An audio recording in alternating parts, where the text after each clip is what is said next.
Hari Minggu di gereja-gereja suku ya, itu hari Minggu Perningotan Namuding ya kan, memperingati orang-orang mati.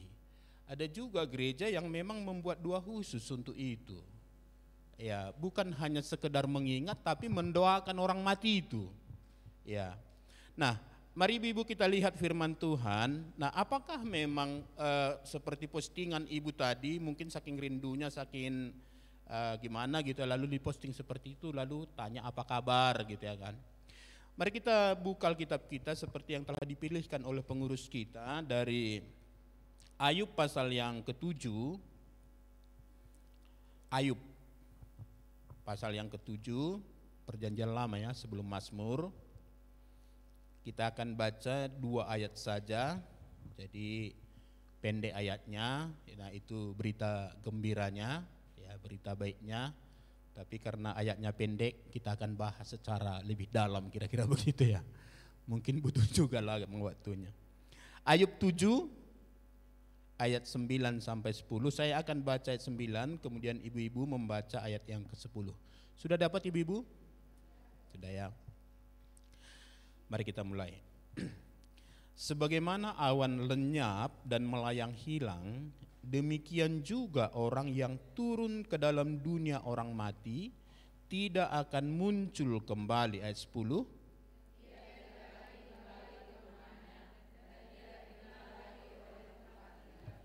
Nah, oke, ibu-ibu yang dikasih Tuhan, ini pernyataan Alkitab. Ya, nanti akan kita lihat juga beberapa ayat yang lain tentang orang yang meninggal. Nah, di luar kekristenan ada juga pemahaman tentang orang meninggal. Nah, seperti orang Batak misalnya, kalau menurut orang Batak kalau ada seseorang meninggal itu kira-kira bagaimana? Tubuhnya menjadi apa? Menjadi tanah, ya kan? Nah, itu maka kuburan itu bagi orang Batak itu bukan sekedar tanah. Itu maka kalau mau, enggak bisa seperti di Simbalingkari itu sebenarnya. Kalau kita mau melangkahi harus mersatabi. Iya kan, permisi gitu ya kan. Lalu nafasnya menjadi apa? Menjadi angin nafasnya.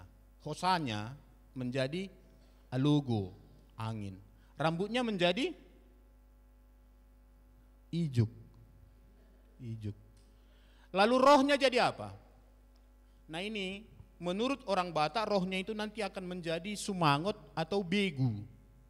Itu maka selalu kuburan itu menjadi tempat yang menakutkan.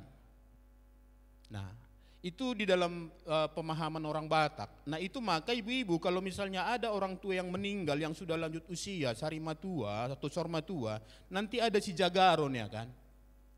Nah, si jagaron itu untuk apa?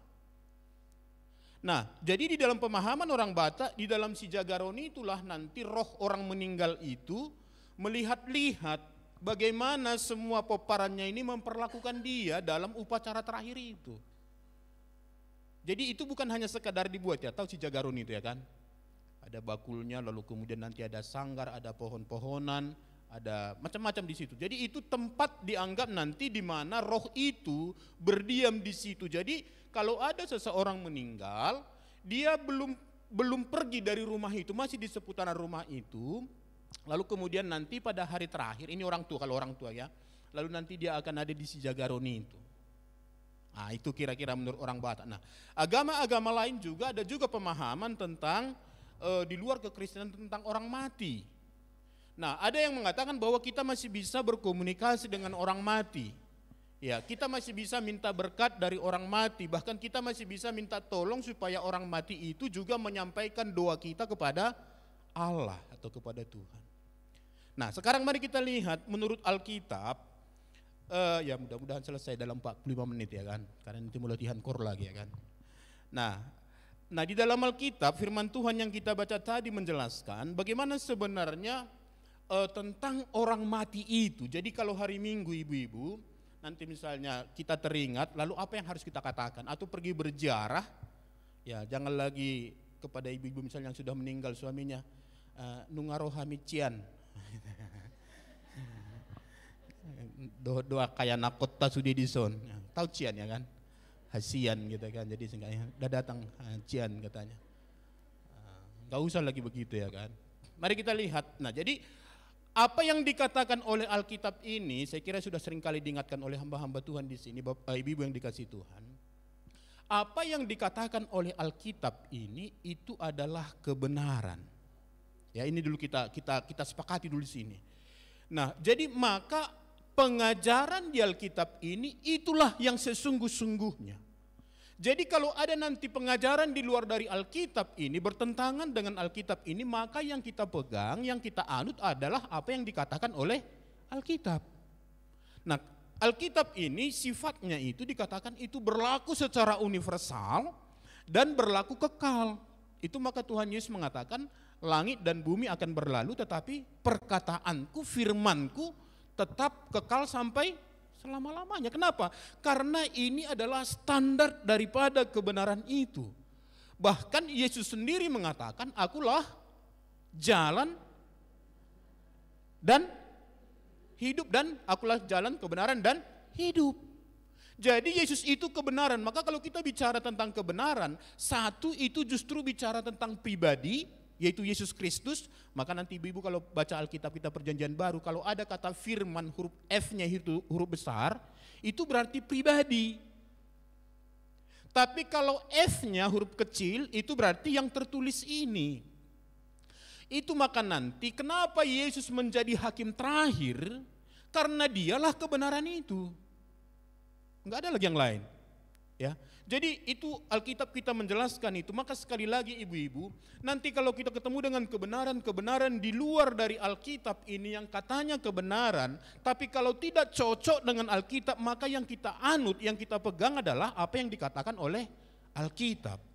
Nah, jadi jangan lagi nanti, ya iyalah begitu kata Alkitab, tapi kami orang Batak, balik lagi seperti yang tadi.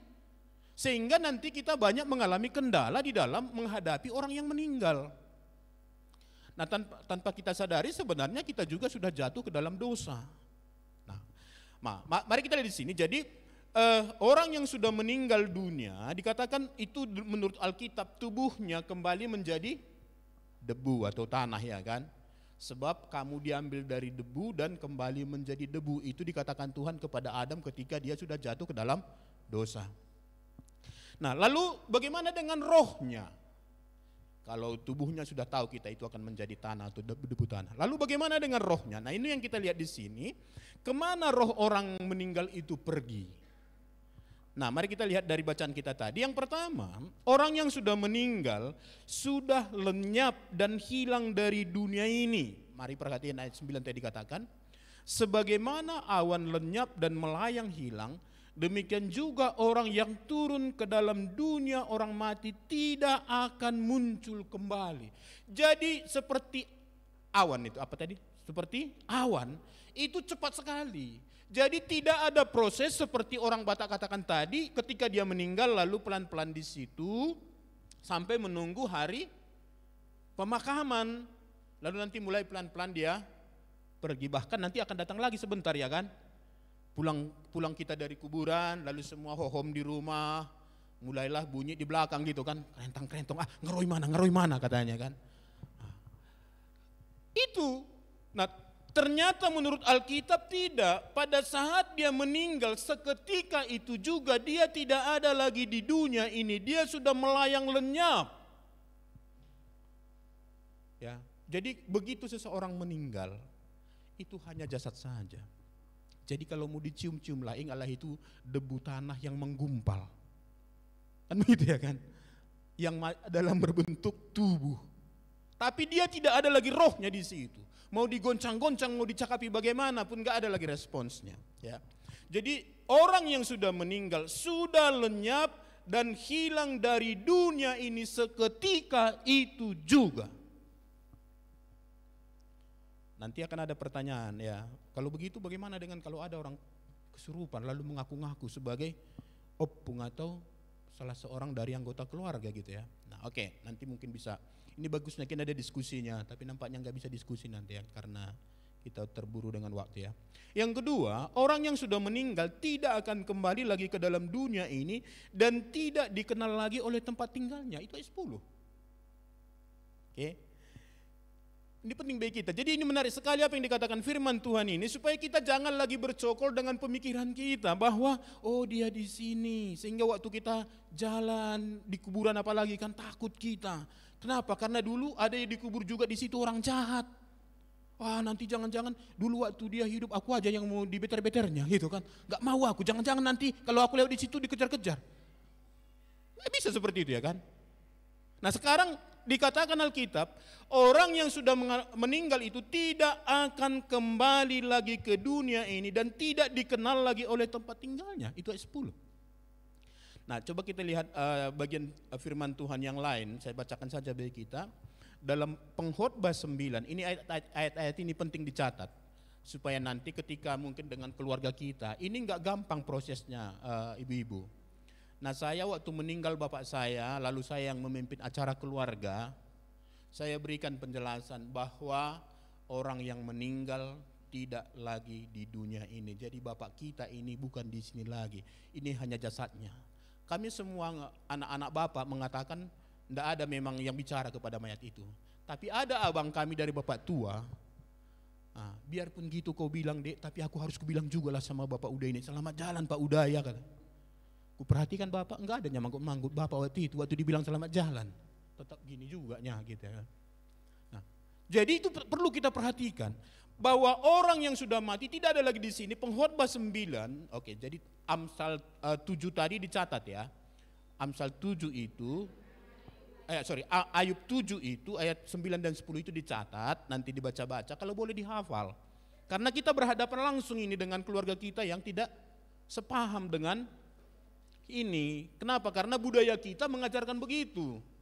Dan jangan lupa ada juga mungkin orang Kristen yang tidak belajar firman Tuhan juga terjebak dengan pengajaran lain dari agama lain. Nah, oke. Pengkhotbah 9 ayat 5 dan 6 ya, ini juga bicara tentang orang mati. Ya, Pengkhotbah 9 ayat 5 dan 6. Nah, demikian firman Tuhan. Karena orang-orang yang hidup tahu bahwa mereka akan mati. Jadi kita ini harus tahu kita akan mati ya gitu ya. Nah, tetapi orang yang mati tak tahu apa-apa. Oke. Tak ada upah lagi. Oke. Sekali lagi saya baca. Karena orang-orang hidup karena orang-orang hidup tahu bahwa mereka akan mati, tetapi orang yang mati tak tahu apa-apa, tak ada upah lagi bagi mereka. Bahkan kenangan kepada mereka sudah lenyap. Ayat 6. Ya, jadi supaya jangan takut kepada orang mati. Baik kasih mereka maupun kebencian dan kecemburuan mereka sudah lama hilang. Dan untuk selama-lamanya tak ada lagi bahagian mereka dalam segala sesuatu yang terjadi di bawah matahari. Di bawah matahari maksudnya dunia ini. Dunia ini. Jelas ya bagi kita ya. Jadi orang mati itu tidak akan datang lagi ke dunia kita ini. Oke. Berarti dari sini sudah dapat kita gambarannya kan bahwa memang tidak ada hubungan orang mati dengan orang yang hidup. Nah, oke, maka seperti yang saya katakan tadi, lalu kalau begitu, kalau ada orang yang kesurupan dan mengaku sebagai orang tua kita, suami atau opung kita, lalu pertanyaan sekarang, benarkah demikian? Oke, kalau tadi kita sudah baca dua poin ini kan, dia sudah lama lenyap, nggak ada di sini dan tidak akan kembali ke sini lagi. Lalu kalau ada kesurupan, opungmu doa, katanya misalnya gitu kan. Lalu apa kita bilang? Oh rasa pung, naruh opung, gitu. Nah, 2 Korintus 11 ayat 14 menjawab itu. Firman Tuhan mengatakan 2 Korintus 11 ayat 14, hal itu tidak usah mengherankan, sebab iblis pun menyamar sebagai malaikat terang. Jadi setan-setan itu, iblis itu bisa menyamar ya seperti orang yang kita kenal itu maka intonasi bicaranya sama, volume tekanan-tekanan cara bicara dia, dialektikanya sama. Kenapa? Karena dia tahu persis bagaimana kehidupan dari orang-orang yang kita kasihi itu. Maka jangan tertipu Banyak orang yang kemudian tertipu oleh karena kesurupan. Di kampung kami ada pernah seorang anak itu tiap minggu kesurupan. Lalu kemudian ada ini sintua yang menanya, siapa kau? Aku opungmu. Lalu kenapa kau datang? Aku minta dibuatkan nasi katanya. Itu di kami itu ada namanya peleng. Tahu peleng ya? Itu sejenis nasi tumpeng. Itu kalau dibuat itu berarti harus potong ayam satu. Setiap minggu seperti itu. Memang setelah diberikan itu sembuh dia. Minggu depan begitu. Yang aneh kemudian makin rapat harinya. Kalau tadinya sekali 7 hari, sekarang sekali 6 hari, sekali 5 hari, akhirnya marah sintua ini. Enggak betul kau itu, dicampakkannya semua kan. Dari situ enggak ada lagi datang dia. Maksud saya coba karena salah pengertian akhirnya berapa banyak itu ya. Kalau sekarang harga ayam berapa sekilo? 70.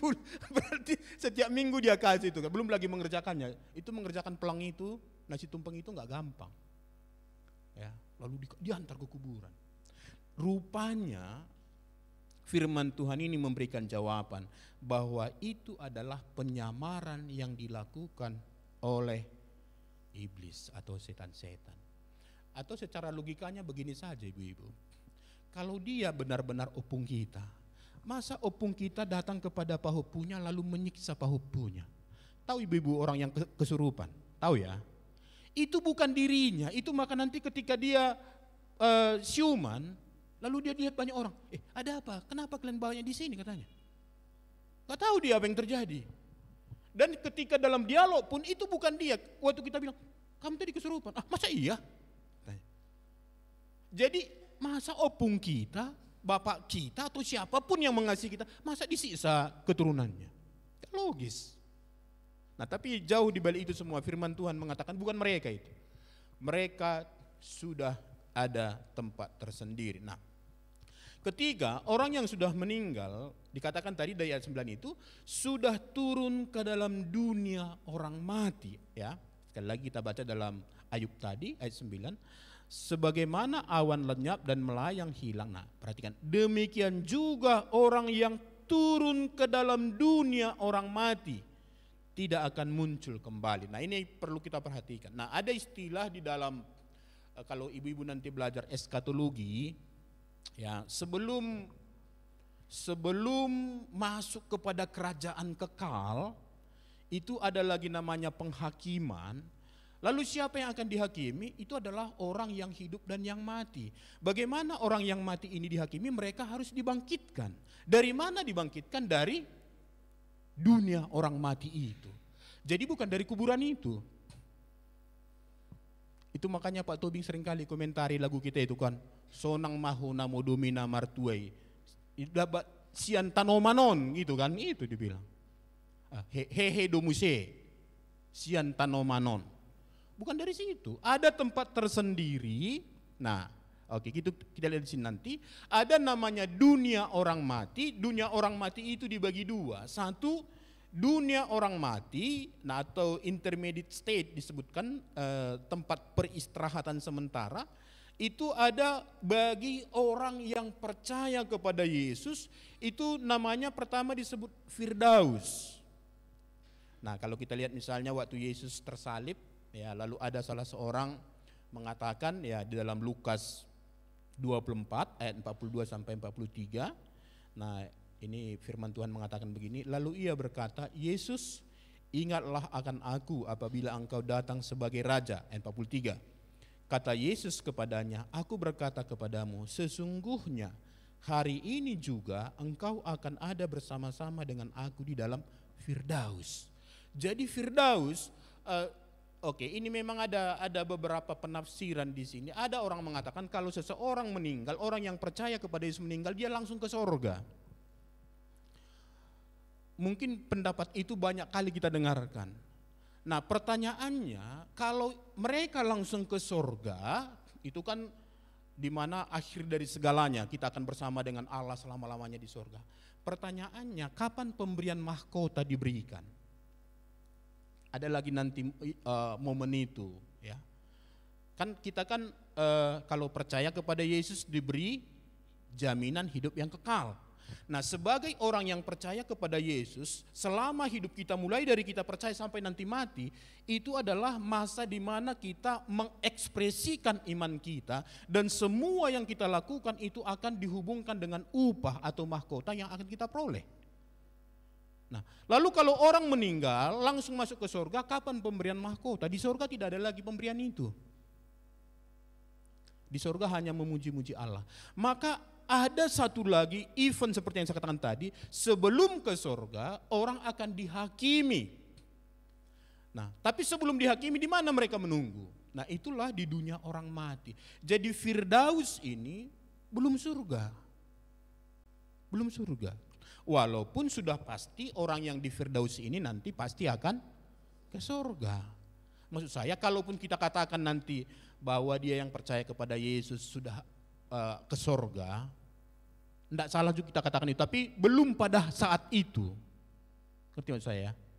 Belum pada saat itu, karena harus menunggu. Ya. Bisa ngerti kira-kira maksud saya kan? Ada kebangkitan lagi, tidak bisa langsung melewati itu, langsung ke surga. Ada lagi penghakiman nanti. Maka disitulah kemudian ada pemberian upah atau mahkota itu. Atau istilah yang kedua dipakai di Alkitab adalah pangkuan Abraham. Itu istilah yang sama ya. Pangkuan Abraham, kalau kita lihat nanti dalam Lukas 16 ayat 23, nah orang kaya itu juga mati lalu dikubur, dan sementara ia menderita sengsara di alam maut, ia memandang ke atas, dan dari jauh dilihatnya Abraham dan Lazarus duduk di pangkuannya. Jadi Lazarus itu duduk di pangkuan Abraham. Nah, ini perumpamaan apa yang dikatakan Yesus ini kan. Nah, itu perlu pendalaman juga di sana. Tapi yang jelas dua istilah ini yang dipakai di Alkitab untuk menjelaskan dunia orang mati atau tempat orang mati yang percaya kepada Yesus. Nah, Firdaus atau pangkuan Abraham. Nah, jadi yang kedua, tempat bagi orang yang tidak percaya kepada Yesus. Nah, di dalam Alkitab itu dipakai dua istilah. Dalam bahasa Ibrani pertama dikatakan Sheol, ya. Yang kedua dalam bahasa Yunani itu adalah Hades. Tapi dua-dua itu mengacu satu tempat yang sama, itu adalah tempat di mana orang yang tidak percaya menunggu hari penghakiman nanti. Ya. Jadi mereka juga tidak langsung ke neraka. Maka nanti ada penghakiman lagi. Nah, dari penghakiman itulah kemudian orang akan, yang jahat itu, yang tidak percaya itu akan masuk ke dalam, dimasukkan ke dalam neraka. Bisa ya? Sheol atau Hades. Nah, saya tidak baca ayat-ayatnya karena waktu kita ya, ini sedikit lagi ya. Jadi ini perlu kita pahami sekali lagi, orang yang percaya kepada Yesus, dia mati lalu pada saat itu juga dia ada di Firdaus atau pangkuan Abraham. Tapi kalau dia tidak percaya kepada Yesus, pada saat itu juga ketika dia mati, dia ada di Sheol atau Hades.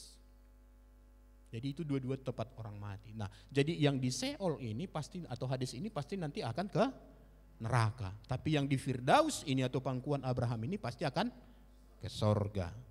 Nah, jadi di dalam perumpamaan yang disampaikan Tuhan Yesus tentang Lazarus dan orang kaya itu, jadi di sana kita lihat pertama tadi bahwa tidak ada hubungan antara orang yang mati dengan orang yang hidup. Yang kedua, antara orang yang mati ini sendiri tidak boleh saling mengunjungi. Iya kan? Waduh, sehat doisi enggak ada begitu.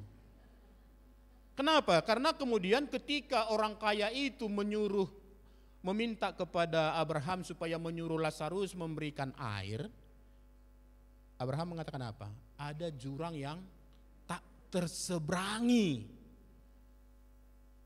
Jadi pertama tadi, kita tidak ada hubungan dengan orang mati atau orang mati dengan kita, bahkan di antara mereka pun tidak ada hubungan. Jadi nggak bisa WA-WAan orang itu, nggak bisa. Oke? Nah sekarang, nah, lalu bagaimana keadaan mereka di dunia orang mati itu? Oke, jadi baik orang yang percaya ataupun tidak percaya. Nah, Alkitab sering membandingkan kematian dengan istilah tidur. Nah, jadi waktu Lazarus mati, Yesus mengatakan, ya saya bacakan saja ya, Yohanes 11 ayat 11 sampai 14. Demikian firman Tuhan mengatakan ya. Demikianlah perkataannya, dan sesudah itu ia berkata kepada mereka, Lazarus saudara kita telah tertidur. Tetapi aku pergi ke sana untuk membangunkan dia dari tidurnya. Ayat 12. Maka kata murid-murid itu kepadanya, Tuhan, jikalau ia tertidur, ia akan sembuh.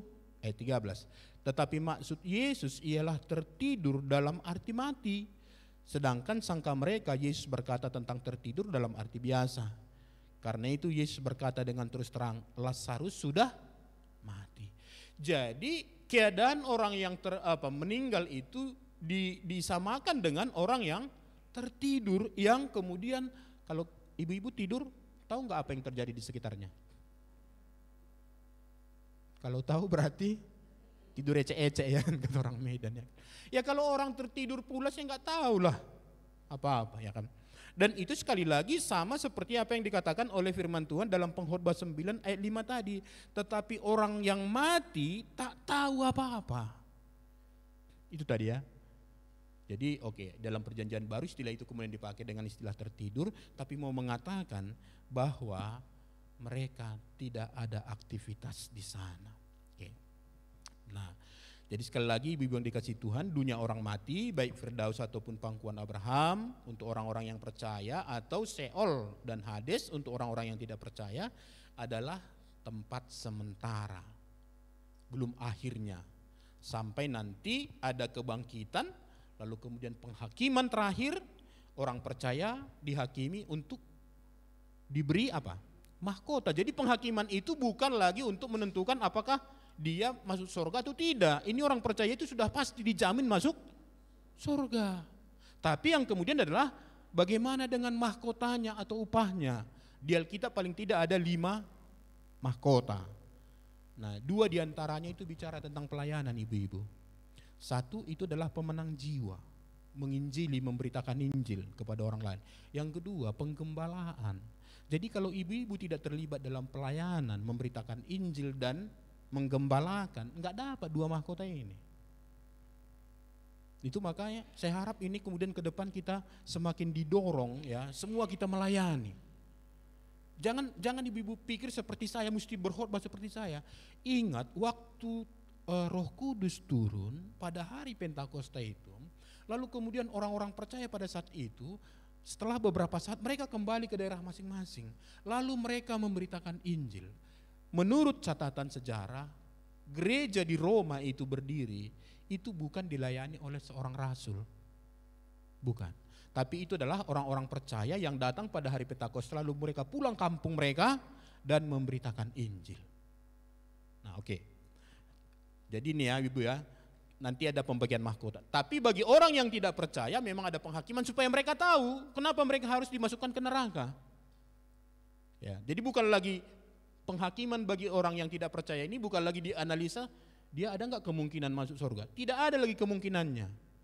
Karena masa anugerah sudah berakhir seiring dengan kematian seseorang. Itu maka tidak ada artinya lagi mendoakan orang mati. Ini mari ibu-ibu perhatikan. Tidak ada lagi masa anugerah bagi orang yang sudah mati. Masa anugerah itu berlaku selagi dia masih hidup. Itu maka firman Tuhan mengatakan pada hari ini ketika engkau mendengar firman Tuhan janganlah keraskan hatimu. Pada hari ini kalau sudah mati tidak bisa lagi ada kesempatan bagi seseorang untuk bertobat. Jadi dulu ada satu buku itu bicara tentang penginjilan orang mati. Nah bagaimana caranya? Karena dulu mereka ada orang tuanya barangkali gitu ya, lalu tidak percaya, lalu mereka kasihan. Nah, akhirnya dipanggil roh orang mati ini, opungnya ini misalnya kan. Nah, misalnya dia hidup 200 tahun yang lalu, itu kan berarti kan Injil belum ada di Sumatera Utara kan. Di tanah kita orang Batak kan belum ada Injil ya kan. Berarti dia tidak pernah mendengarkan Injil, lalu dipanggil. Masuk ke dalam seseorang, ada medianya, lalu diinjili. Itu tidak ada lagi bibi yang dikasih Tuhan, enggak ada. Ketika seseorang mati, maka berakhirlah masa anugerah bagi dia. Nah maka sekaligus juga bagi kita sekarang kan, selagi kita masih hidup, pastikan bahwa kita semua sudah menerima anugerah keselamatan itu. Karena nanti tidak ada lagi gunanya, mau didoain, mau dikirim uang belanja, ada juga seperti itu di Medan ini kan, kalau misalnya meninggal keluarganya baru jalan itu semua banyak kertas-kertas itu kan.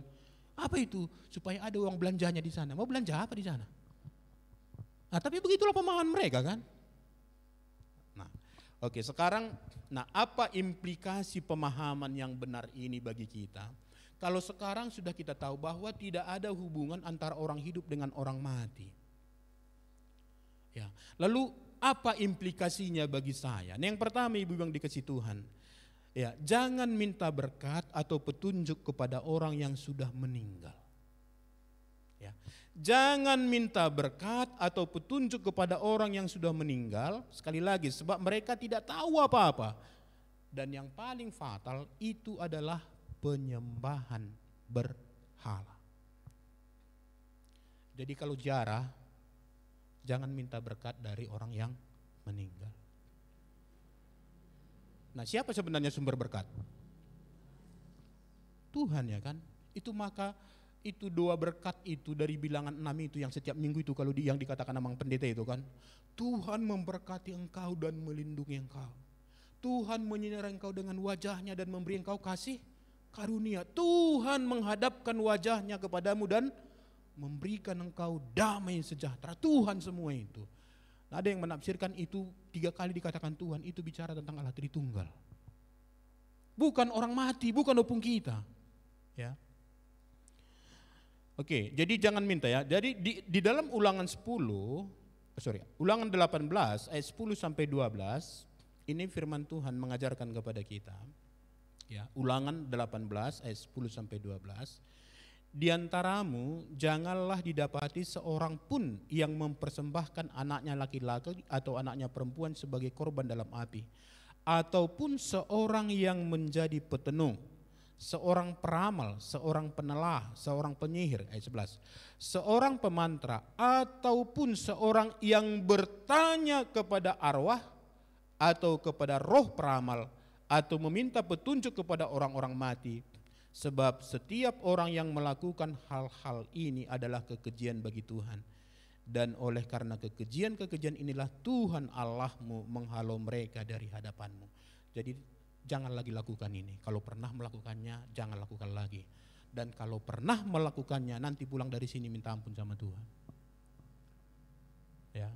Jadi jangan, sekali lagi ya Ibu ya, jangan minta berkat atau petunjuk kepada orang yang sudah mati. Ini memang sekali lagi ya, agak aneh ini. Waktu hidupnya aja nggak tahu dia matematika, masa kita minta petunjuk sama dia? Ya kan? Udah mati ya kan? Ya. Lalu implikasi yang kedua, ya, jangan minta tolong kepada orang yang sudah meninggal supaya dia ikut menyampaikan doa-doa kita kepada Tuhan. Ada seperti itu kan? Kenapa? Pemahaman tadi bahwa orang mati itu sudah bersama dengan Tuhan di sorga dan dia tahu apa yang terjadi di dunia ini. Dan dia bisa keluar masuk, bisa datang kepada Tuhan, bisa datang kepada orang hidup. Lalu orang yang hidup ini titip doa, sampaikan jugalah kepada Allah. Jadi termasuk dengan santo-santo, tokoh-tokoh, santa-santa itu, yang ini kan kita akui itu di dalam agama kita kan, ada tokoh-tokoh itu, tidak boleh minta kepada mereka supaya sampaikan kepada Tuhan. Kenapa? Kira-kira mereka ada di mana sekarang? Misalnya Paulus sekarang ada di mana? Di mana Paulus sekarang? Firdaus. Udah di surga atau belum? Belum. Dalam keadaan bagaimana sekarang Rasul Paulus di Firdaus itu? Tertidur. Ya, ini maksud saya nanti kalau saya sebutkan agamanya nanti nggak enak ya kan. Nah, jadi jangan minta tolong kepada orang yang sudah meninggal supaya dia ikut menyampaikan doa-doa kita kepada Tuhan. Nggak bisa lagi, nggak bisa. Ya. Yang ketiga, jangan berbicara kepada orang mati sebab mereka tidak tahu apa-apa. Oke? Jadi ibu-ibu kalau misalnya mengucapkan selamat jalan, itu kepada yang meninggal atau kepada yang hidup? Waktu misalnya ada acara apa tadi lah gitu kan, acara keluarga, atau papan bunganya selamat jalan, itu bilang sama siapa? Ini kalau Cak Lontong bilang mikir gitu loh. Iya. Kalau kita bilang selamat jalan berarti kalau misalnya saya mau berangkat ke Jakarta, lalu istri saya bilang selamat jalan, kepada siapa? Kan kepada saya ya kan, yang berangkat ini, bukan kepada anak-anak saya. Berarti kalau begitu, kalau kita bilang selamat jalan di acara duka itu kepada siapa? Kepada yang meninggal. Lalu firman Tuhan mengatakan jangan berbicara kepada orang mati. Ya kan? Jangan ucapkan selamat jalan ya. Apalagi seperti tadi, udah datang kami Cian, enggak ada lagi itu. Iya kan? Enggak ada lagi itu. Jadi ya mari perhatikan sekali lagi. Ini memang mungkin bertolak belakang dengan kebiasaan yang kita lakukan selama ini. Maka saya bilang tadi dari awal, apa yang dikatakan firman Tuhan ini, inilah yang mau kita ikuti. Jadi kalau hari Minggu atau hari Sabtu atau kapanpun pergi ziarah ke kuburan, salah nggak ziarah? Nggak salah. Nggak bagus juga kalau ke kuburan orang-orang yang kita kasih keluarga kita, banyak pohon-pohonnya. Lalu kita, kami ikut bantu pemerintah loh supaya jangan nanti terjadi global warming kita bilang. Padahal kita malasnya mengurus kuburannya kan. Perlu ada tumbuh-tumbuhan kita bilang. Enggak lah, diuruslah pulanya. Bersih, rapi gitu kan. Tapi bukan karena kita mau minta berkat dari dia. Bukan mau berbicara kepada dia. Enggak. Ya. Jadi sekali lagi jangan ucapkan selamat jalan kepada orang yang mati atau meninggal. Dan jangan kirim salam kepada orang mati melalui orang mati.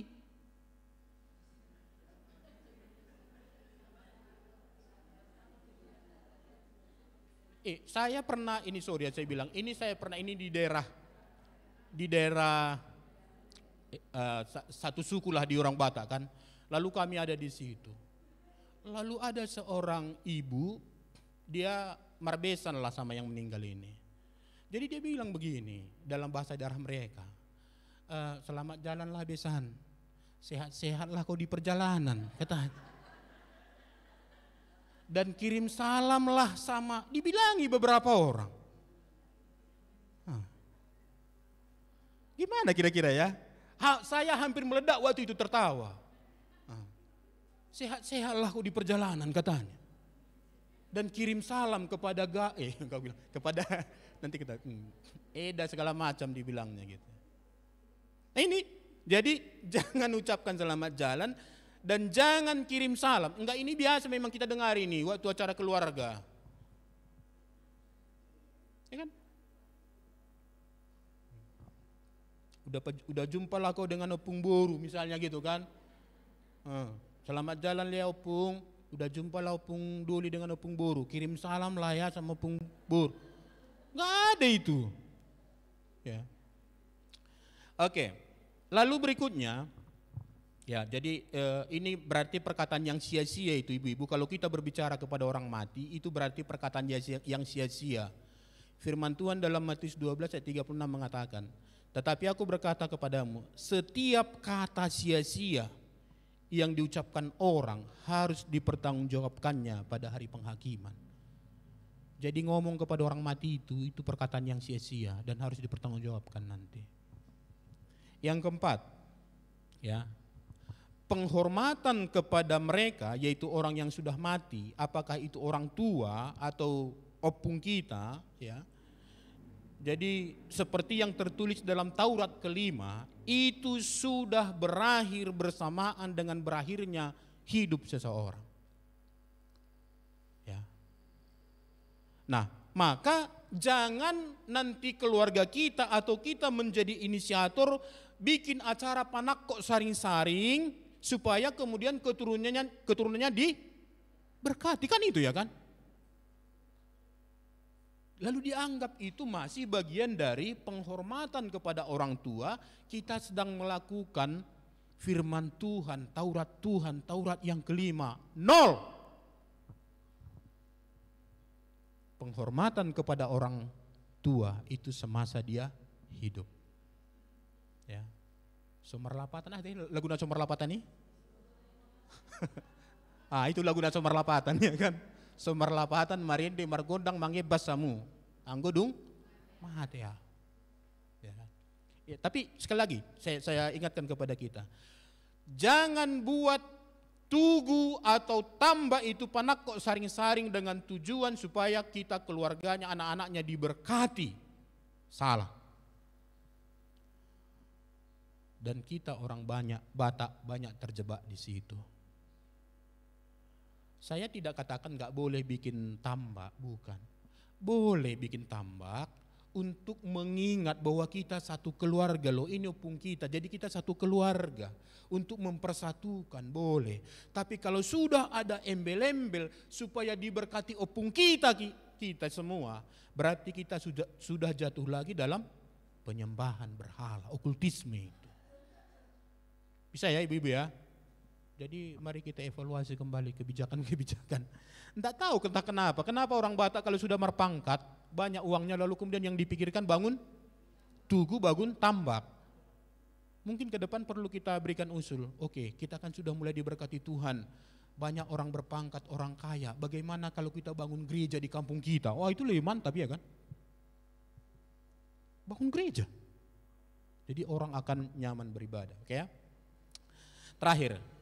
Nah, jangan takut kepada orang yang sudah meninggal. Kenapa? Ayat Pengkhotbah 9 tadi ayat 6, baik kasih mereka maupun kebencian dan kecemburuan mereka sudah lama hilang. Ya. Jadi kalau lewat kuburan Gajah Mada gak perlu takut kepada orang yang meninggal. Ya kan gitu kan, mungkin perlu takut di situ, waspada kepada perampok lah ya kan, bukan kepada orang yang meninggal itu. Atau kalau ada anggota keluarga kita meninggal, jangan takut tidur di kamar. Tadinya bersama suami di situ, dulu kami takut aku, harus tidur dipanggil suaminya. Enggak di situ lagi dia. Bisa ibu-ibu ya? Atau kalau ada nanti takut bagus juga sih, tapi kasih tahu sama saya, kasih rumahnya sama saya, jangan kamarnya aja gitu. Ada yang seperti itu kan? Atau kemudian tempat opungnya dulu, waktu misalnya sakit di rumah anaknya, lalu kita yang merawat, meninggal. Akhirnya kamar itu dikosongkan. Tidak ada yang berani tidur di situ. Wah, itu berarti kita salah ini, salah pengertian tentang orang yang meninggal. Nah, kalau kita terjebak dengan pemahaman tadi, kita anggap masih tetap seperti itu, memang dia ada di sini, disitulah nanti si bulis itu numpang. Dimunculkanlah suasana yang mendukung seolah-olah benar bahwa opung kita itu, keluarga kita itu ada di situ. Maka setiap kali kita masuk kamar itu langsung merinding. Ada ibu-ibu seperti itu. Setiap kali, itu perlu ditengking dalam nama Yesus itu. Ada dulu seorang ibu meninggalnya di rumah kami. Nah, lalu saya sendiri jujur waktu itu beberapa hari ketakutan. Kalau di rumah kadang-kadang saya hindari melihat kamar itu. Tapi lama-lama saya pikir ini enggak benar ini. Firman Tuhan mengatakan bahwa orang mati tidak lagi di sini. Akhirnya pada satu malam saya sengaja tidur di kamar itu. Setelah berdoa lalu saya sengaja tidur di situ. Dalam nama Yesus tidur. Dan memang akhirnya aman.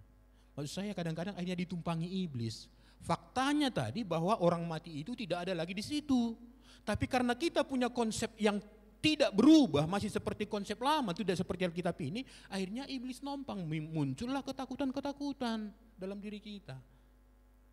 Oke, jadi ibu yang dikasih Tuhan, ini firman Tuhan bagi kita. Sekali lagi, tidak ada hubungan antara orang yang hidup dengan orang yang mati. Jadi tidak perlulah kasih makanan kepada orang yang mati ya. Nanti kalau ya dia ada kan banyak gitu ya. Sebelum kita makan kita persembahkan dulu, taruh di kamar. Lalu setelah berapa menit diambil. Ngangali, ngejama be.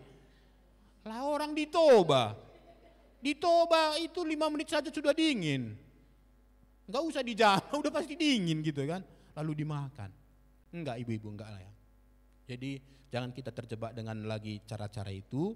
Nah, biarlah pemahaman ini menolong kita. Sekali lagi, hal-hal yang penting tadi saya sampaikan, implikasi ini penting bagi kita. Sekali lagi saya ulangi, jangan minta berkat atau petunjuk kepada orang mati. Jangan berbicara kepada orang mati. Jangan minta tolong kepada orang mati. Jangan takut kepada orang mati. Penghormatan kepada mereka sudah berakhir. maka sekarang selagi hidup orang tua kita, orang-orang yang kita kasihi, di sanalah tunjukkan penghormatan. Setelah mati nanti nggak ada lagi artinya. Tuhan memberkati, amin. Kita berdoa. Kami sungguh bersyukur kepada-Mu ya Tuhan, firman-Mu boleh menolong kami pada sore hari ini, memberikan pemahaman yang jelas bagi kami tentang orang-orang yang meninggal. Kami diberi pencerahan dan biarlah pemahaman dari kebenaran firman-Mu menolong kami bersikap dengan benar ketika ada anggota keluarga kami meninggal, bahkan orang-orang yang kami kasihi mendahului kami. Itulah sebabnya Engkau mengajar kami supaya kami tidak lagi berbicara kepada mereka, tidak meminta berkat kepada mereka, tidak minta tolong kepada mereka. Bahkan Engkau mengajar kami supaya tidak perlu menakuti mereka, karena kasih mereka, kebencian mereka telah lama hilang bersamaan dengan meninggalnya mereka. Biarlah pemahaman ini memberikan kemerdekaan bagi kami di dalam menjalani hari-hari hidup kami, dan akhirnya benar-benar Tuhan dipermuliakan dan hidup kami semakin hari kami dijalani dalam kemerdekaan yang dari Tuhan, sekalipun kami ditinggalkan oleh orang-orang yang kami kasihi. Terpuji Engkau Tuhan Allah kami yang baik, dalam nama Tuhan kami Tuhan Yesus kami berdoa. Amin.